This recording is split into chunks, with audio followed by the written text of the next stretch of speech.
नमस्कार, आप देख रहे हैं न्यूज फॉर नेशन और मैं हूं सांत्वना आपके साथ। साल 2024 में होने वाले लोकसभा चुनाव को लेकर रणनीति और राजनीति दोनों ही सेट की जा रही है।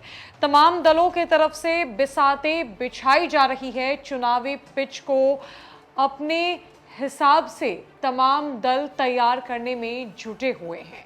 ऐसे में बात बिहार की जाए तो बिहार की सत्ता से बाहर हुई बीजेपी विपक्ष की भूमिका में खड़ी होकर खुद को मजबूत करने की कोशिश में लगी हुई है और यही वजह है कि जो लोग नीतीश कुमार से दूर हो रहे हैं, बीजेपी उन्हें अपने खेमे में करने की पूरी कोशिश में है ताकि मुख्यमंत्री नीतीश कुमार और तेजस्वी यादव का वोट बैंक बीजेपी अपने आड़े हाथों ले सके। और अब प्रधानमंत्री नरेंद्र मोदी के हनुमान बताए जाने वाले चिराग पासवान ने बीजेपी से बड़ी मांग लोकसभा चुनाव को लेकर कर दी है, जहां बीजेपी के होश उड़ गए हैं। जी हां, चिराग पासवान ने लोकसभा सीटों को लेकर ऐसी मांग बीजेपी के सामने रखी है कि बीजेपी को कुछ बोलते ही नहीं बन रहा। बीजेपी के पास कोई जवाब नहीं है। सवाल ये उठता है कि जो मांग चिराग पासवान ने रखी है, उस मांग को कौन सी पार्टी पूरी कर पाएगी, और अगर बीजेपी ने ऐसा नहीं किया तो चिराग पासवान का गठबंधन किस पार्टी के साथ होगा? क्या उनका झुकाव महागठबंधन की तरफ हो जाएगा? दरअसल बिहार के मुख्यमंत्री नीतीश कुमार की पार्टी की सीटों पर 2020 के विधानसभा चुनाव में कैंडिडेट उतारकर जदयू को 43 सीटों पर समेट देने वाले लोजपा रामविलास के अध्यक्ष और जमुई के सांसद चिराग पासवान की मांग और पूछ फिर बढ़ी है। खुद को प्रधानमंत्री नरेंद्र मोदी का हनुमान घोषित कर चुके चिराग भले सब काम भाजपा के हिसाब से ही करते हों, लेकिन उनकी पार्टी लोजपा रामविलास अभी तक एनडीए का हिस्सा नहीं है, क्योंकि वहां उनकी पार्टी तोड़कर मंत्री बन बैठे उनके चाचा पशुपति पारस की पार्टी रालोजपा बैठी हुई है। अब 2023 आधा निकल चुका है और 2024 बस आने को है। अगले साल इस समय तक अगली सरकार के शपथ की तैयारी हो रही होगी या हो चुकी होगी। ऐसे में बीजेपी से लेकर आरजेडी तक चिराग पासवान का भाव बढ़ा हुआ है। दलितों और उसमें भी पासवान के वोट पर जो पकड़ और प्रभाव चिराग का है, वो 5 सांसद तोड़कर नई पार्टी बनाने वाले उनके चाचा पशुपति पारस का भी नहीं है। ये बात भाजपा भी जानती है और राजद भी।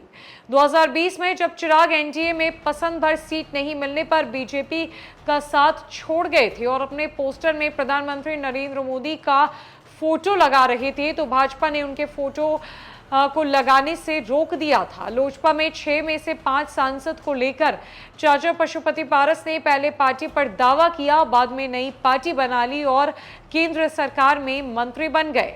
चिराग पासवान से केंद्र सरकार ने 12 जनपद का बंगला खाली करा लिया, जिसे वो अपने पिता की याद के तौर पर रखना चाहते थे। गौरतलब है कि इन 3 सालों में बीजेपी और चिराग के बीच बहुत कुछ हुआ है, लेकिन नीतीश के धुर विरोधी के तौर पर उभरे चिराग जमीनी हकीकत और उनके सामने मौजूद राजनीतिक विकल्पों से वाकिफ है। इसलिए चिराग पासवान खुद या उनकी पार्टी का कोई नेता बीजेपी के लिए ऐसी वैसी बात नहीं करता। सबके निशाने पर जदयू के सुप्रीम नेता नीतीश कुमार ही रहते हैं, जो लालू यादव और तेजस्वी यादव की आरजेडी कांग्रेस के साथ लेफ्ट के समर्थन से सरकार चला रहे हैं। बुरे समय में बीजेपी का साथ नहीं मिलने से दुखी चिराग को मनाना शुरू हो चुका है। पिछले साल दिसंबर में गृह मंत्री अमित शाह से मुलाकात के बाद चिराग को जेड कैटेगरी की सिक्योरिटी दी गई, लेकिन अप्रैल में जब अमित शाह ने बिहार में कहा कि 2024 में बिहार की 40 सीट लड़ेंगे और जीतेंगे, तो चिराग ने भी जवाब में कहा कि उनकी पार्टी भी 40 सीट लड़ने की तैयारी कर रही है। कुडनी और गोपालगंज उपचुनाव में बीजेपी की जीत में पासवान वोट का अहम रोल माना जाता है।